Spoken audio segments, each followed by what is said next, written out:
मेरे साथ बोलिए, भारत माता की। क्यों भाई, क्या हो गया है सिलीगुड़ी वालों की आवाज को?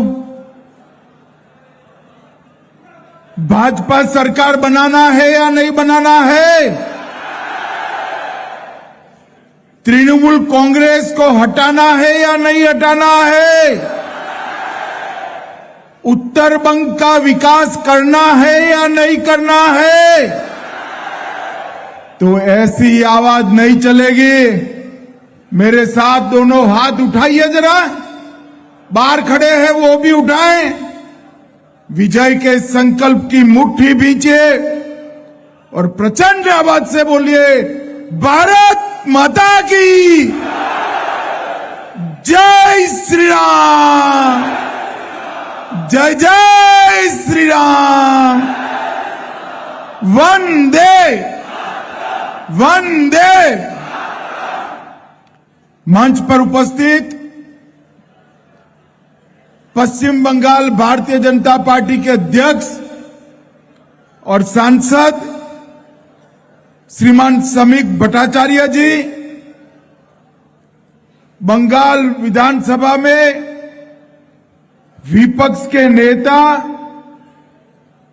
और लोकप्रिय जनप्रतिनिधि श्रीमान शुभेंदु अधिकारी जी, भारत सरकार के मंत्री, पश्चिम बंगाल भाजपा के पूर्व अध्यक्ष डॉक्टर सुकांतो मजूमदार जी, प्रदेश महासचिव श्री बिजन गोस्वामी जी, मेरे मित्र और देश भर के गोरखाओं के नेता श्री राजू बिष्ट जी, प्रदेश के उपाध्यक्ष और सांसद श्री मनोज तिग्गा जी, जलपाईगुड़ी के सांसद जयंत कुमार रॉय जी, मेरे पूर्व साथी पूर्व सांसद श्री निशित प्रामाणिक जी, श्री दीपक बर्मन जी, डॉक्टर शंकर घोष जी, श्री हर्षवर्धन शुंगला जी, श्री प्रवीण अग्रवाल जी, प्रदेश सचिव मोहन शर्मा जी, श्री अरुण मंडल जी, रदीन्द्र बोस जी, श्री संजीव लामा जी, और आज इस संभाग से आए हुए भारतीय जनता पार्टी के मालिक, ऐसे मेरे सभी कार्यकर्ताओं को मेरा प्रणाम, राम राम। भाइयों बहनों, आप सभी जानते हैं कि अभी बंगाल में सार्वजनिक सभा करने के लिए हाईकोर्ट का मनाही है। इसीलिए बंगाल भारतीय जनता पार्टी ने इस प्रकार के क्षेत्रीय सम्मेलनों का आयोजन किया है। अभी सभी मंच से दोनों हमारे वक्ता कह रहे थे कि अगली सरकार भाजपा सरकार। अब इसका एक निशानी ऐसा है कि तृणमूल कांग्रेस की जितनी सभा होती है, इतना हमारा कार्यकर्ता सम्मेलन आज दिखाई पड़ रहा है। यही बताता है कि ममता दीदी का जाने का समय आ गया है। भाइयों बहनों, बंगाल की इस ऐतिहासिक भूमि ने हर कालखंड में भारत के सर्वांगीण विकास के लिए बहुत महत्वपूर्ण योगदान दिया है। मगर करीब करीब 4.5 दशक से बंगाल पिछड़ता गया, पिछड़ता गया, पिछड़ता गया। पहले कम्युनिस्ट पार्टी, इन्होंने बंगाल को पीछे ला जाने में कोई कसर नहीं छोड़ी। और फिर ममता जी आई उन्होंने मां माटी मानुष का नारा दिया और आज मैं विश्वास के साथ कह सकता हूं, ममता दीदी आपसे तो वो कम्युनिस्ट अच्छे थे, आपने तो पूरा बंटाधार कर दिया। पूरे प्रदेश में गोरखाओं को बंगाली के साथ लड़ाया, आदिवासियों को कुड़मी के साथ लड़ाया, राजवंशी को आदिवासी और बंगाली के साथ लड़ाया। अंदर अंदर झगड़ा करने के अलावे आपने कुछ नहीं किया और बंगाल की एकता को तहस नहस कर दिया है। मैं आज इस उत्तर बंग की भूमि पर कहकर जाता हूं कि ममता दीदी आपका समय समाप्त हो गया है और अब नरेंद्र मोदी जी के नेतृत्व में विवेकानंद जी और रविंद्रनाथ ठाकुर जी की कल्पना का सोनार बांग्ला का निर्माण होने वाला है। भाइयों बहनों, ये वर्ष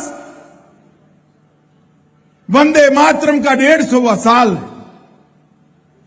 वंदे मातरम के 150 साल समग्र भारत के लिए बहुत महत्वपूर्ण है कि इसी बंग भूमि से 150 साल पहले एक ऋषि पुरुष ने, एक महान आत्मा ने, श्री बंकिम चंद्र चट्टोपाध्याय जी ने वंदे मातरम की रचना की थी। वंदे मातरम ये कोई गान नहीं है, ये कोई गीत नहीं है। वंदे मातरम भारत माता की प्रशंसा में वर्णित किया हुआ एक राष्ट्र माता को भारत माता की प्रार्थना है। और जब वंदे मातरम प्रकाशित हुआ और गुरुवर रविंद्रनाथ जी ने पहली बार सार्वजनिक कार्यक्रम में इसको गाया, देखते देखते देखते कश्मीर से कन्याकुमारी और गुजरात से बंगाल तक वंदे मातरम आजादी का जय घोष बन गया। खुदीराम बोस हो, शहीद भगत सिंह हो, श्री सुखदेव जी हो या महान राजगुरु हो, हर फांसी पर चढ़ने वाले स्वतंत्रता सेनानी ने अपने मुंह से जो अंतिम शब्द का उच्चारण किया वो वंदे मातरम था। और इसी वंदे मातरम के महिमा मंडन के लिए हमारे नेता नरेंद्र मोदी जी ने देश भर में 1 वर्ष तक वंदे मातरम की 150वीं वर्ष मनाने का निर्णय किया है। इस सार्ध सदी वंदे मातरम की, एक जमाने में 150 साल पहले वंदे मातरम ने देश को आजाद कराने का काम किया था और अब 150 साल पहले बाद भारत माता को विश्व गुरु के स्थान पर बिठाने का काम यही वंदे मातरम करने वाला है। मगर दुर्भाग्य की बात है कि जब वंदे मातरम की चर्चा संसद में हो रही थी, ये तृणमूल कांग्रेस वाले इसका विरोध कर रहे थे। पहले तो मेरी समझ में नहीं आया कि ये क्यों विरोध करे। वंदे मातरम का भला विरोध कैसे हो सकता है? इसको तो सभी दल, सभी राजनीतिक पार्टियां इसका महिमा मंडन करना चाहिए। मगर मैंने इनके ही एक सांसद के पूछा कि भैया आप लोग वंदे मातरम का क्यों विरोध कर रहे थे? बंकिम चंद्र जी बंगाल के थे, एक महान उपलब्धि है इनकी। तब उसने कहा हमारी वो घुसपैठिया वोट बैंक वंदे मातरम से नाराज है, इसलिए हम विरोध कर रहे हैं। अरे शर्म करो ममता, शर्म करो। वोट बैंक के लिए वंदे मातरम का विरोध कर रही हो। बंगाल की जनता आपको माफ नहीं करेगी। 26 के चुनाव में आपका इस कृत्य का हिसाब किताब बंगाल की जनता बहुत अच्छे से कर रही।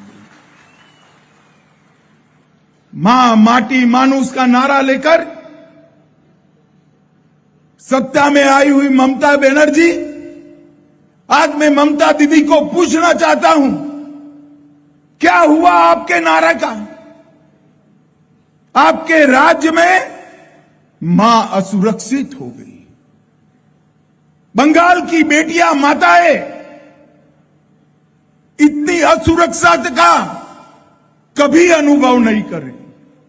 मुझे सारे कार्यकर्ता बताएं जरा, बंगाल में बहन बेटियां सुरक्षित है क्या?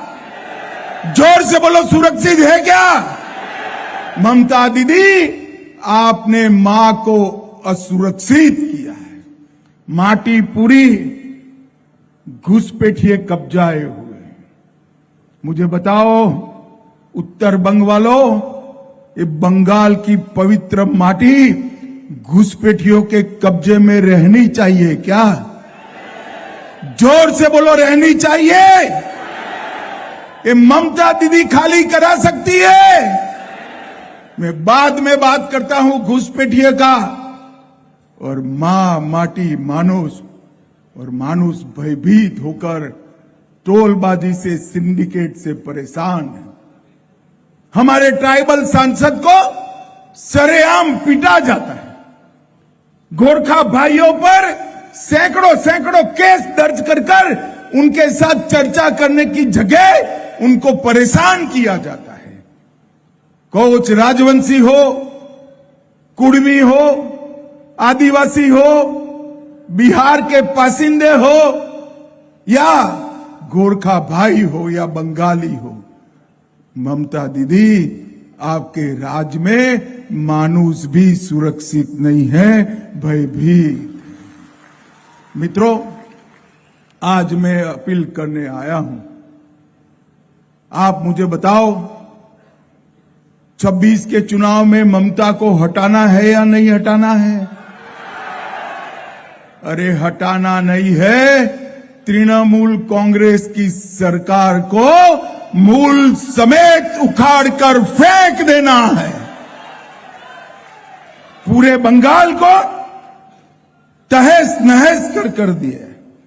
मैं आज आपको कहकर जाता हूं, माताओं, भाइयों, बहनों, 2026 का वर्ष बंगाल के लिए परिवर्तन का वर्ष साबित होने वाला है। परिवर्तन का वर्ष। और मित्रों, मैं आपको बताता हूं कि हमने ये सब जगह कर दिखा है। 2013 में त्रिपुरा में कम्युनिस्टों की सरकार थी, हमें 0.5% वोट मिला था। 14 में मोदी जी प्रधानमंत्री बने, त्रिपुरा में भाजपा कार्यकर्ताओं ने ठान ली, और 18 में और 23 में लगातार 2/3 बहुमत से त्रिपुरा में भारतीय जनता पार्टी की सरकार। 2011 में भाजपा असम में टॉप 3 में भी नहीं थी, सिर्फ 3 एमएलए थे। 14 में मोदी जी प्रधानमंत्री बने, 16 में बीजेपी का ऐतिहासिक सफर शुरू हुआ। 16 में 86 सीटें और 21 में 79 सीटों के साथ 2 बार आसाम में सरकार बन चुकी है। और मैंने जब कहा ममता दीदी हमारी सरकार बनने वाली है, 1.5 महीने पहले ममता दीदी मेरा मखौल उड़ाती थी। मैं बताना चाहता हूं ममता दीदी, जब प्रभु श्री राम सेतु बनाकर लंका में प्रविष्ट किए, रावण भी हंस रहा था, मगर देखते देखते सोने की लंका ढा दी गई। भाइयों बहनों, 2016 में हमें सिर्फ 10% वोट और 3 सीटें मिली थी। 21 में यह आंकड़ा 38% वोट और 77 सीटों तक पहुंचा है और शुभेंदु अधिकारी हमारे विपक्ष के नेता के रूप में बैठे हैं। कांग्रेस और कम्युनिस्ट 0 पर पहुंच रहे हैं और भाजपा का वोट 4 गुना बढ़ा है। अब तो सिर्फ 38% से 46% की छलांग लगानी है। ये तो मेरा अकेला उत्तर बंग कर देगा, उत्तर बंग कर देगा। यहां 28 सीटें हैं।